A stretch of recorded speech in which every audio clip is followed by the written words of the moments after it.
Bien, ahora sí vamos con un ejercicio. El ejercicio dice, demostrar que los sistemas de la figura son análogos. Entonces eso es lo que vamos a demostrar.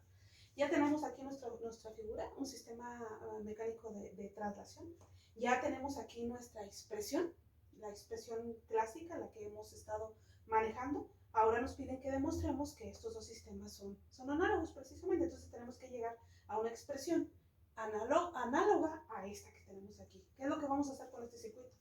Pues vamos a hacer nuestro análisis. Entonces es lo que les estaba diciendo en el video anterior. Vamos a aplicar ahí la ley de corrientes de Kirchhoff. Entonces, aplicando esta ley de corrientes de Kirchhoff a este circuito, es la corriente en el inductor más la corriente en el resistor más la corriente en el capacitor es igual a la corriente. Recuerden que si la suma de todas las corrientes sería igual a 0, si esto lo pasáramos hacia acá, entonces ahí nada más igualamos y pasamos al otro lado de la igualdad, ahí lo que sería la corriente. Entonces ahí estamos con las fórmulas. Las fórmulas que vamos a utilizar, que son estas.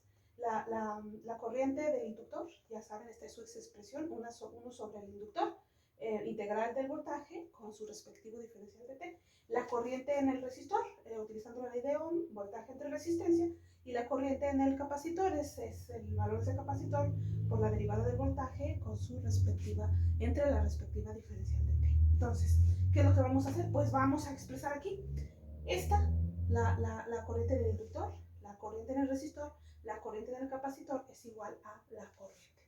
Y ya, simplemente, ¿qué vamos a hacer? Pues vamos a sustituir ¿a quién? ¿A quién? En todas las expresiones, si se fijan ustedes, está el voltaje. Y el voltaje aquí es igual a la derivada del flujo magnético respecto al tiempo. Entonces, esa va a ser la expresión que vamos a sustituir para que nuestra expresión quede análoga con la que nos están pidiendo. Esa es la que vamos a sustituir. Entonces, aquí 1 sobre el inductor queda igual. Aquí, en lugar del voltaje que vamos a sustituir, pues aquella expresión, la primera derivada del flujo aquí respecto al tiempo, con su respectivo diferencial, porque este no lo sustituimos. Más 1 sobre R, lo podemos hacer así, no hay ningún problema. Y en lugar de poner V, ¿qué vamos a poner? Pues a lo que equivale V, que es la derivada esa del flujo respecto al tiempo, más el capacitor por la derivada, por la diferencial de ¿quién? De V, que en este caso va a ser esa misma expresión, y dividida entre D en la diferencial de T, porque ese no lo pudimos sustituir, igual ahí. Luego ahí hacemos respectivamente lo que se puede hacer. Aquí en este caso, ¿qué se puede hacer? Pues eliminar esta diferencial con esta diferencial. Esta queda exactamente igual.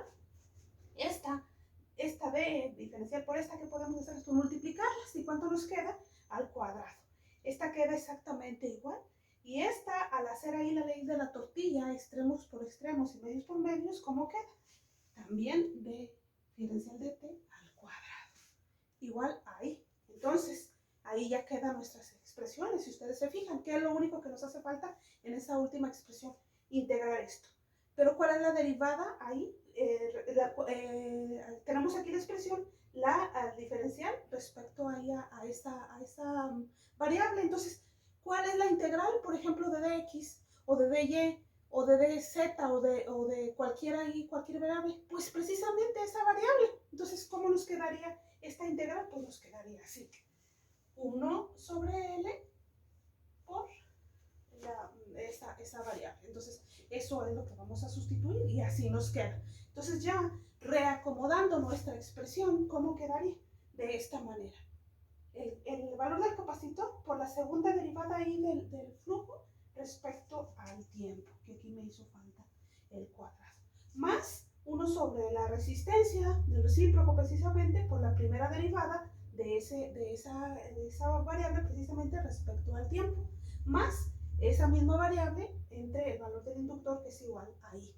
Si se fijan ustedes, esta es una constante finalmente, esta también, aquí esta pues también va a tener un valor. Entonces, comparando esta expresión con esta, nos damos cuenta que efectivamente son expresiones análogas.